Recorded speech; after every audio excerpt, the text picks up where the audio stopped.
જય શ્રી કૃષ્ણ. હું twinkle. Friday આવી ગયો છે અને એટલે જ લઈને આવી ગઈ છું એક નવી ગુજરાતી મૂવીનો એક નવો રિવ્યૂ. તો આ મૂવીનું નામ છે ઇન્ટરવ્યૂ. એટલું કાંઈ એક્સાઇટિંગ નામ નથી લાગતું, પણ મૂવી ખરેખર સ્વીટ એન્ડ સિમ્પલ છે.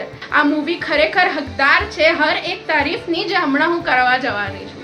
ફેમિલી જેવી બી હોય, ગરીબ, મિડલ ક્લાસ, હાઈફાઈ, રિચ, પણ જે ફેમિલીનો બોન્ડ હોય છે ને એ બહુ જ પ્રેશિયસ હોય છે. અને બોન્ડ છે ને જિંદગીમાં આવતા ઘણા કિસ્સાઓથી બને છે ને એ જ આ મૂવીમાં નાનપણથી લઈને જ્યારે કે બાળક પહેલી વાર સ્કૂલ જવા જાય ત્યારથી લઈને બાળક એટલો મોટો થાય કે એનો પહેલો ઇન્ટરવ્યૂ દેવા જાય ને આ મૂવીમાં મમ્મી, પપ્પા, દાદી અને આપણો હીરો એટલે એમનો છોકરો એની એક બ્યુટીફુલ સી લાઈફસ્ટાઈલ બતાડી છે જેમાં તમને હસવું પણ આવશે અને થોડુંક ઇમોશનલ પણ કરી જશે.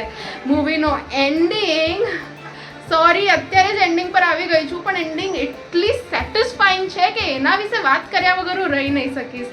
એકદમ આમ કહીને હેપીથી બી કરતાં વધારે એક હેપી એન્ડિંગ છે જે દિલને આમ દિલાસો આપે અને એક ઉમ્મીદ આપે છે.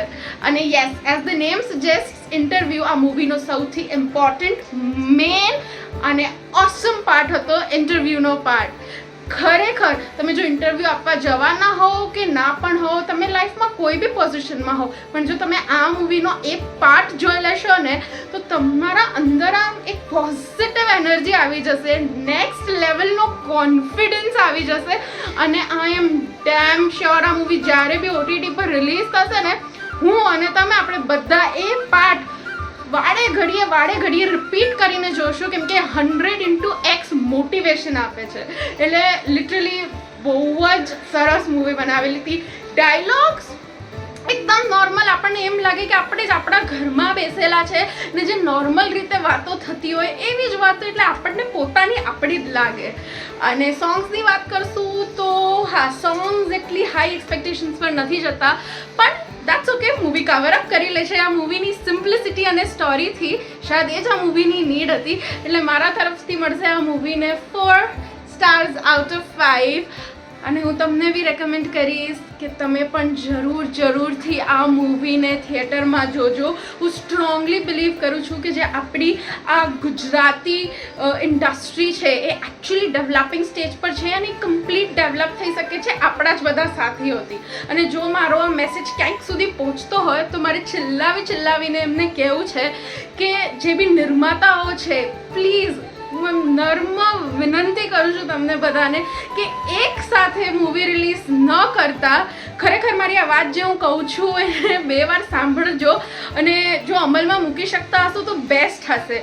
હજી એક ફિલ્મ રિલીઝ થઈ છે ફ્રેન્ડો નામની, જે મને જોવી હતી, પણ એઝ યુઝ્યુઅલ એના શોઝ ઓછા છે અને ઓલરેડી આટલી બધી મૂવીઝ બોક્સ ઓફિસ પર ચાલી રહી છે કે લિટરલી અમારા ઓડિયન્સ માટે બી ઓવરવેલ્મિંગ છે. અને હમણાં જ નેક્સ્ટ જ વીક હજી એક ગુજરાતી મૂવી આવી રહી છે મલ્હાર ઠક્કરની.